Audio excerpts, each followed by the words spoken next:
Il était une fois un jeune très démuni voulait être l'associé de Thomas Edison, l'un des plus grands inventeurs scientifiques de tous les temps, un vrai génie, très influent en son époque, quelqu'un qui a marqué son empreinte indélébile dans le monde de la science. Si vous entrez dans une pièce et en un seul contact, elle est éclairée par la lumière, vous devrez remercier M. Edison. C'est lui qui a confectionné la lampe électrique. Si vous adorez le cinéma, vous devrez être reconnaissant envers Thomas. Bref, il a confectionné tellement d'appareils technologiques qu'il mérite toutes les éloges du monde.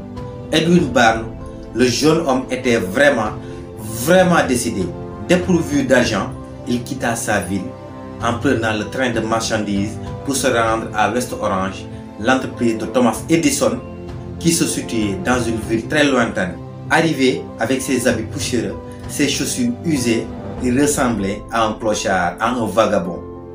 Mais tellement courageux qu'il était, il osa dire à ceux qu'il avait trouvés qu'il était venu pour être l'associé de Thomas Edison. Ces derniers ne pouvaient pas s'empêcher de pouffer de rire. Il fallait tout juste voir l'apparence d'Edwin. C'était vraiment drôle. Il pensait même qu'il a dû perdre la tête. Mais, un peu paradoxal que ça puisse paraître, quand Thomas a regardé ce jeune dans les yeux, il a vu ses mâchoires carrées, son visage décidé, le feu qui brûlait dans ses yeux, digne d'un soldat qui est prêt à affronter un adversaire plus coriace dans un combat, de gagner ou mourir. Thomas lui accorda l'opportunité. Le jeune Barnes avait commencé comme étant balayeur des bureaux de Thomas Edison.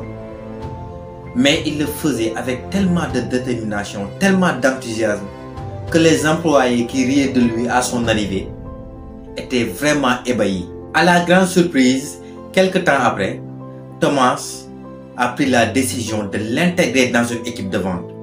En un mois, il a fait des résultats incroyables, époustouflants.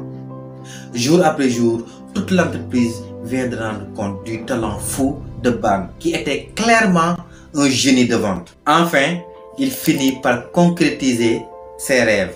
Il était devenu le plus grand vendeur de West Orange et le premier associé de Thomas Edison. Cette histoire d'Edwin est pleine d'enseignements. Un jeune qui était tellement démuni qu'il n'avait même pas un ticket de voyage a osé faire des risques de voyager une aussi longue distance pour aller à la rencontre de l'un des hommes les plus influents à son époque, pour afin pouvoir faire sa proposition et concrétiser ses rêves. Mais vraisemblablement, il avait compris une chose très importante dans la vie. La chance sourit souvent aux audacieux, car nul n'est plus chanceux à celui qui croit à sa chance. Parfois dans la vie, il faut oser prendre des risques. Personne ne comprendra la vie du début à la fin. Quand tu imagines une chose, tu la désires ardemment, tu y penses sincèrement, n'attends plus rien. L'alarme a sonné, l'arbitre a sifflé, le bon moment est venu. Lance-toi avec une foi inébranlable, une confiance sans faille, une détermination absolue. Car le Créateur ne place jamais des idées créatives en une personne sans qu'elle soit capable de les réaliser. Le Créateur ne placera jamais des idées créatives en vous sans au préalable que vous ayez le potentiel de les concrétiser. Donc, il faut arrêter les calculs. Ils vous maintiennent dans la procrastination et vous empêchent de bousculer les murs de la peur afin de pouvoir trouver votre trésor. Malheureusement, c'est souvent la peur qui nous maintient dans l'inaction, qui nous empêche d'agir, qui nous bloque, qui nous inhibe. Bien qu'elle est un grand indicateur du chemin, de la voie qu'on doit emprunter pour pouvoir trouver notre salut. Car, comme l'avait si bien dit Joseph Campbell, c'est dans la caverne qui vous fait peur que se trouve souvent votre trésor.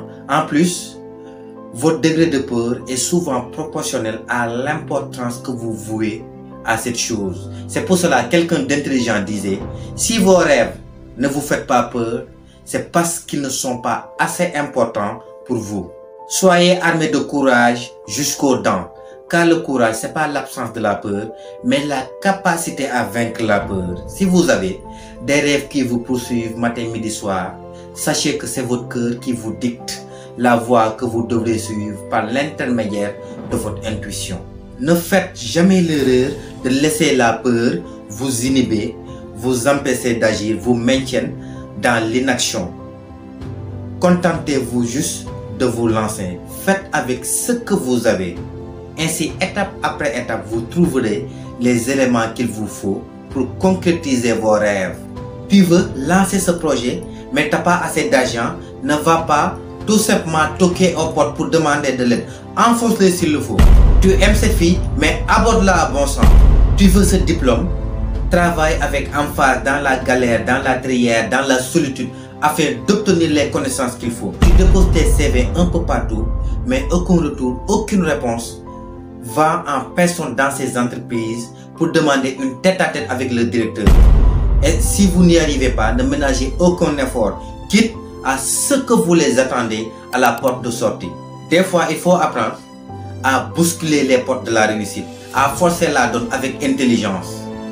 Vous savez, les grands sages qui ont marqué cet univers ont été en un moment considérés comme des fous. Mais ils avaient compris qu'il y a des choses illogiques que la raison nous dit que ce n'est pas possible, bien que notre cœur nous dit clairement que c'est possible. C'est pour cela que vous devez apprendre à fermer votre mental et à suivre la voie que vous dicte votre cœur. Car croyez-moi, il connaît bien le chemin. C'est pour cela que Blaise Pascal disait: le cœur a ses raisons que la raison ignore. Comme ce jeune barde, soyez prêts à changer la couleur des cieux pour arriver à vos fins. Une analogie pour dire: ne ménagez aucun effort pour concrétiser vos rêves, car l'effort fait des efforts. Et à force de chercher, on va finir tôt ou tard par trouver. Mais il faudra au préalable se forger une mentalité d'acier. Ne laissez pas l'opinion des autres noyer votre voix intérieure. Soyez immunisés aux critiques et aux jugements pour qu'ils ne puissent pas affaiblir votre mental et briser vos rêves. Car votre esprit est votre pouvoir. Allez, je vous donne rendez-vous la semaine prochaine pour une toute nouvelle vidéo. Si vous venez de me découvrir, mon nom est Mansamba. Merci de vous abonner, de cliquer sur la cloche de notification pour ne pas rater les vidéos à venir. Allez, au revoir.